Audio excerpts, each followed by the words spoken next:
This is Merry Christmas from all of us at WEFM to all of you. This Christmas, Flo's making the season merrier when you add postpaid to internet. Unwrap a new Samsung smartphone for only $29. Plus, we're giving you 50% off your mobile bill. And win even more goodies with our Spin the Wheel Christmas promotion. This Christmas, the rewards are on us. Add postpaid to your internet plan today in-store or visit discoverflow.co for more info. Terms and conditions apply. Flo, we keep your Christmas rhythm flowing. WhatsApp us or call us at 457-9997. Activated Mornings on WEFM 99.9 is on now.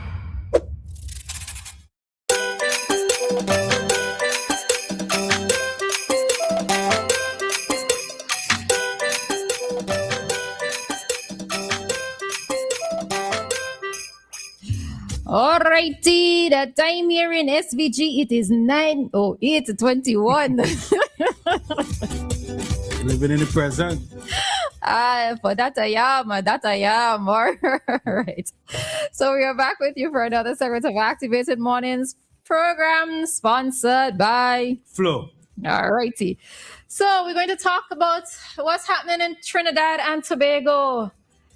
The land of steel pan and calypso, and the land of the hummingbird, the land of doubles for me. What else, Nicole? The land of what Angostura bitters. Bacchanal.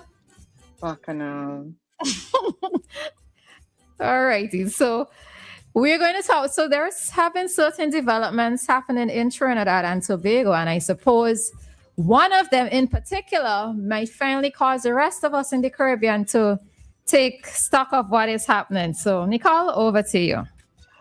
So before you say take stock, I want to just jump in and say this because I've been saying this for many, many months.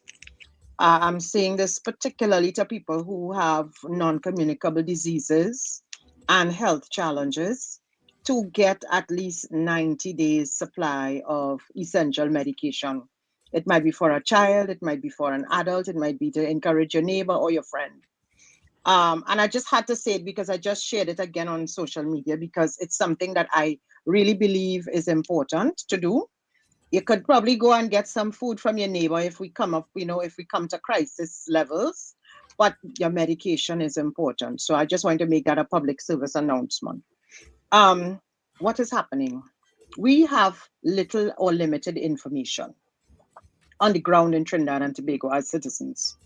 The information is coming from maybe 2 specific or 3 specific sources, namely like online bloggers, vloggers, journalists, and they are actually not just taking it upon themselves to share information, but they are actually also extracting the details and the data from international sources such as the New York Times and other international media houses that are in fact updating on what are the current statuses in the atmosphere around decisions, around mobilization, around equipment that is being placed into various parts of the Caribbean region, particularly now the DR and Trinidad and Tobago.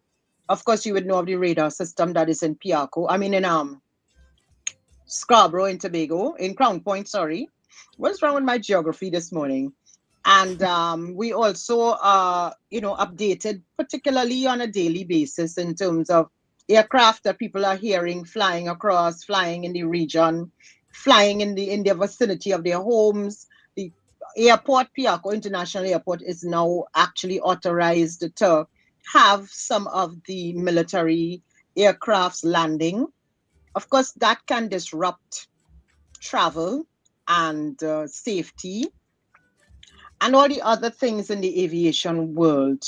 So there are things that we probably are still not aware of or privy to. I see, and of course the world has seen, where the US president is going to be making an address tonight, I believe it is. We don't know what that is. What we know is that the relations between Trinidad and Tobago and Venezuela are at that place where, we've just never knew it to be that way. This morning I was thinking about neighborhoods, right? And I was thinking about how neighbors look out for each other. You know, there's this expression, I don't even know if Vincent use it, but if your neighbor house on fire, wet yours, right? And I'm thinking we are so much igniting the fire. And I'm saying we, but I don't really mean we, right? But you know, the fire is being ignited, and for what, to what extent, and for what, to what end? Because the destabilizing of a region is what is at risk here.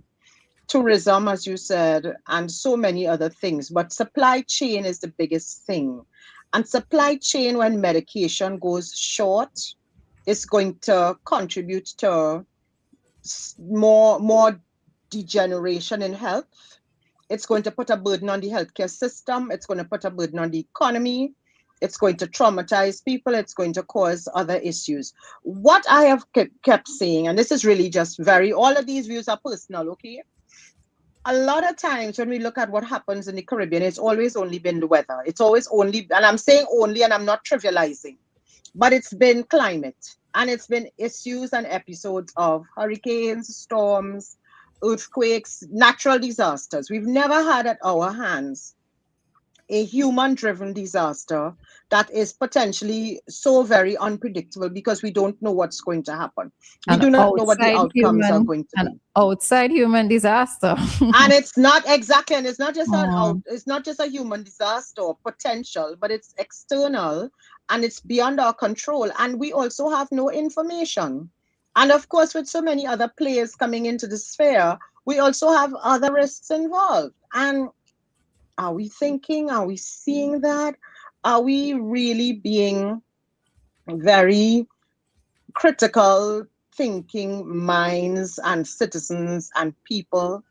And is the region talking still? The region needs to speak to each other. And you know, there's this fragmentation that's happening.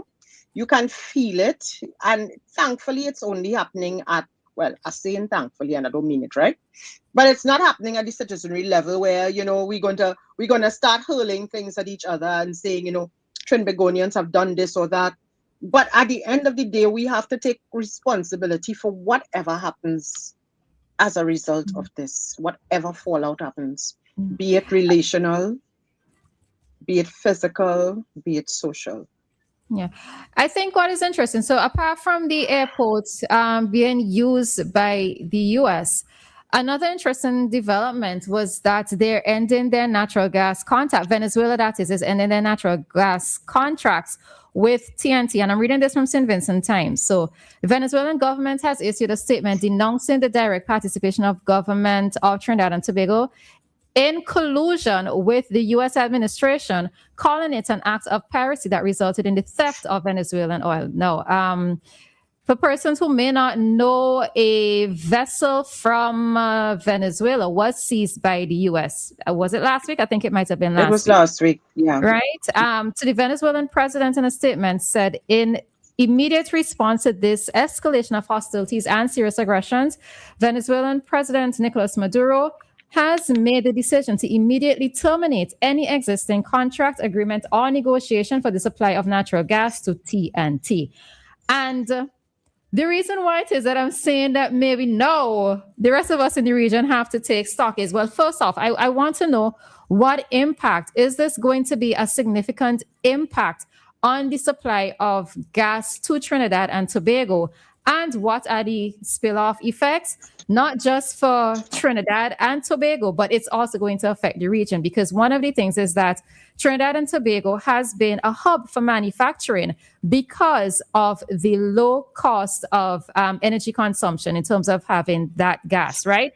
So, and manufacturing was the only thing that came to my head because I just thinking about everything else that we tend to buy from Trinidad and Tobago, the possibility of those prices going up as a result of either limited gas supply, or maybe now you as in your country are going to have to maybe source from elsewhere if you don't have enough for your own consumption and use, right? And that's the thing. So when I spoke broadly just now, again, supply chain also impacts production and manufacturing. And that supply chain, I stress medication because I want to, but that will also mean that any kind of consumer products or services are also going to be either scarce or increased in cost. And from a socioeconomic perspective, it's going to actually affect the entire region. And particularly, as you said, because there's such a strong engagement in terms of trade, it's going to impact trade in many ways, not just the fiscal aspect of trade and the actual financing of trade, but it's also going to affect movement. It's going to impact on access. And yes, when that deal was actually terminated with immediate effect, I don't understand if it is that we are seeing the long-term impact that it's going to have, because it will start to have an effect not just on the consumption of electricity and all the other consumables that we would use natural gas for, and particularly the supply that we've been getting from Venezuela, but it now also puts a very strong risk on things like healthcare. Imagine what is going to happen with people having need for oxygen, having access to for hospital facilities, being able to maintain just basic things like quality of life.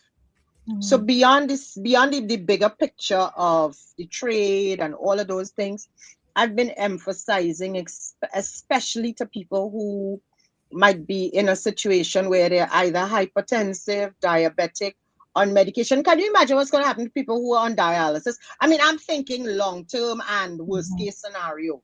But just think about it from that healthcare perspective, and the burden of healthcare is also going to contribute to manufacturing, because if people are not able to function in terms of personal performance, they will not be able to work.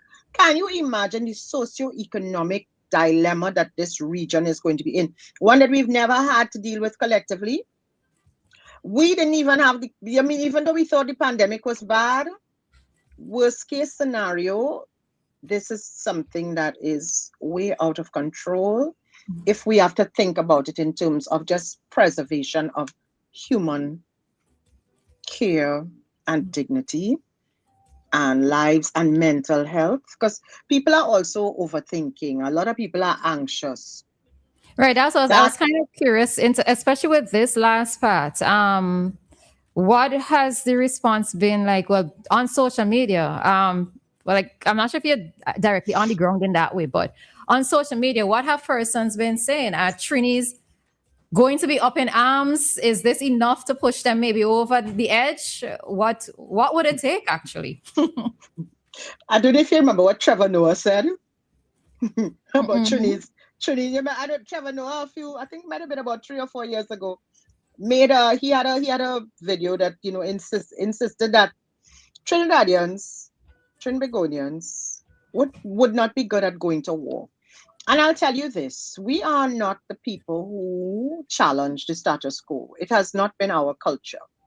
When we have protests for things like wages and that kind of thing, I always liken it to a carnival event, because you see people with their coolers, you see them with a cowbell and a what you call it, a triangle, and the things to knock musical instruments. You see them with the scratcher, and there's a whole rhythm section spoon. A rhythm section to challenge the wage issue, right? So for me, I'm like, when are we going to get serious about what it means to really push back for something that is a challenge in our lives? So nobody has, let me not say that. There have been interest groups that have done what I will consider to be very small protests. Have they been supported or backed? Has it been reshared? Has it been shared? Have their voices really been made to be significant voices? I don't believe yet. People are speaking, but speaking in silos. And so it's really been very minimal in terms of the sentiments on the ground. But those that are speaking, you're seeing the comment section in the social media. But that's about it. About it. I'm wondering if in general Trini fashion, general Trini style, wait until after God Christmas. is a Trini. No, not even that. Wait until after Christmas and after Carnival too, Well, Well, you know, I would, you know, if that will break my heart if that's the way we're thinking, because that is again such short-term systematic behavior and systemic behavior that if we are to continue like that, even when we're facing uncertain gravity, I believe that it's time for us to really rethink who we are as a nation and a people, and as part of a region, a collective region, because what we are going to be in for is not going to be an easy road, worst case scenario. And go ahead, Maka, sorry. No, I was going to ask, in your personal opinion, what you think will be the plan moving forward? The plan is it from what perspective? From the citizenry perspective or from the leadership perspective? Well, citizens have to get responsible and accountable and understand that we have to be prepared for whatever. Because, I mean, if it is that, for example, we have no communication links or airspaces are closed, we can't go anywhere. And Trinidadians are accustomed picking up and going somewhere. We cannot leave. If the airspace is closed, we cannot leave. And I don't think people are even thinking about that. And the other thing is, you know, I keep saying we have so many people, you know, that are looking on at us and understanding that we are in a tough place. We're going to be in a tough place. So we have to start thinking just like how those other people are looking on at and thinking about us and, you know, on our behalves and are concerned. We have to be just as concerned. So what about leadership? but this is one of those cases where you're trying to time me up.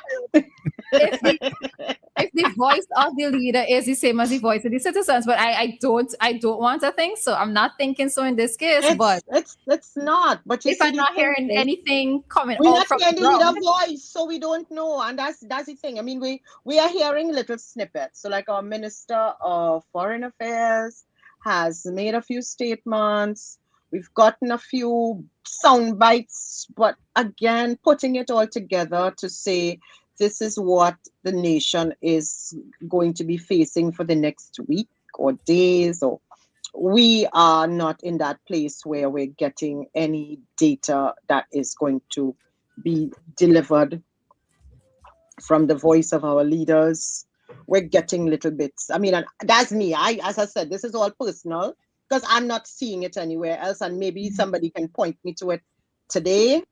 What I would say is we're such a peaceful people, and I'm saying it because we rather throw a party than fight a war. Nice time, not peaceful. Y'all love right? Nice time.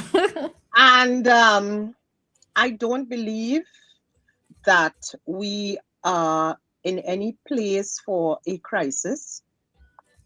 And I'm not saying this will happen, but I'm saying and thinking if there's a worst case scenario, we are not prepared for crisis level action. All righty. Yeah. All right. So what we're going to do, we're going to bring this segment to at 8:45. We are going to hear from Lisa and Mosa with regards to the VAT Day coming up. All right. Yeah. Remember that at 9:20 as well. It will be our Talk to Us open forum. So anything that we discussed here this morning, you can raise it during that segment. All right. And don't forget, we come in here with the kind compliments of Flo.